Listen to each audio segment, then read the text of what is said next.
Alors, notre article sur The Rogue Prince of Persia vient de sortir et le retour qu'on en a est fascinant, je trouve. Ah oui, complètement. Les gens s'attardent beaucoup sur le paradoxe qu'on a souligné. C'est ça, ce jeu au mouvement exceptionnel, mais qui a encore faim. C'est exactement ça. Et puis il faut dire que c'est une proposition audacieuse à la base. Ah oui, Ubisoft qui confie sa licence iconique aux développeurs de Dead Cells, Evil Empire. Fallait oser. carrément.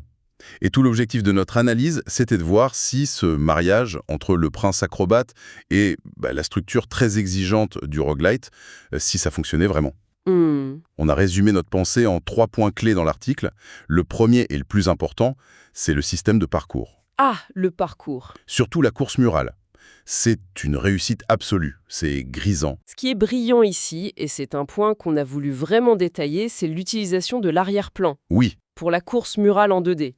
Là où un jeu comme Dead Cells est très, très horizontal, ce Prince est un danseur aérien, quoi. c'est une bonne image, ça. Le mouvement n'est pas un moyen, en fait. C'est le cœur du jeu. Le deuxième point, c'est sa personnalité. On a parlé de claque visuelle et sonore, Oui. ce style cartoon très coloré, un peu façon Samurai Jack. Ça rend l'action parfaitement lisible. Et c'est crucial dans un jeu aussi rapide. Et puis cette bande-son, Persian Trap, Ah là là, oui. ce mélange de percussions traditionnelles avec des grosses basses électroniques. Ça lui donne un ton rebelle, très moderne. J'adore. Et le combat, du coup, prolonge ce mouvement. Absolument. On a beaucoup insisté sur la mécanique du coup de pied. Oui, ça peut paraître simple, mais... En fait, ce n'est pas juste une attaque.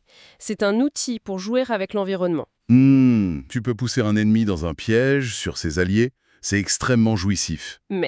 Et c'est là qu'on arrive à notre troisième point, le plus critique. Oui, les ombres au tableau. On a aussi dû parler de la répétitivité. Ben oui. Après une quinzaine d'heures, on commence un peu à reconnaître les schémas de niveau, les pièges. C'est ça. Avec seulement 5 boss principaux et une histoire qui reste, comme on l'écrit, assez superficielle. Il manque encore de contenu. Il manque du contenu, pour vraiment rivaliser avec les rois du genre comme Hades, par exemple. C'est pour ça qu'on a utilisé cette analogie dans la conclusion. Celle du kebab. Celle du kebab de luxe, oui. C'est délicieux sur le moment, les ingrédients sont frais, la sauce est originale, mais Mais on reste un peu sur sa faim, l'image est parfaite. voilà. Du coup, c'est un jeu pour un public précis.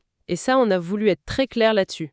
Oui, C'est pour celles et ceux qui ont adoré Dead Cells et qui cherchent une nouvelle dose d'action nerveuse. ce n'est pas pour qui espérait une suite narrative au sable du temps. Pas du tout.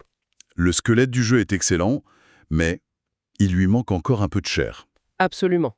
Et ça soulève une question intéressante pour la suite qu'on a juste effleurée dans l'article. Mhm. On y mentionne que le studio a beaucoup écouté les joueurs pendant l'accès anticipé. Oui, comme pour le changement de la couleur du prince, par exemple. Exactement. Donc si la base est aussi solide que ça, et que les développeurs sont aussi à l'écoute, Alors la vraie question, ce n'est peut-être pas de savoir ce que le jeu est aujourd'hui, mais ce qu'il pourrait devenir, dans un an, par exemple. exactement, ce qu'il pourrait devenir.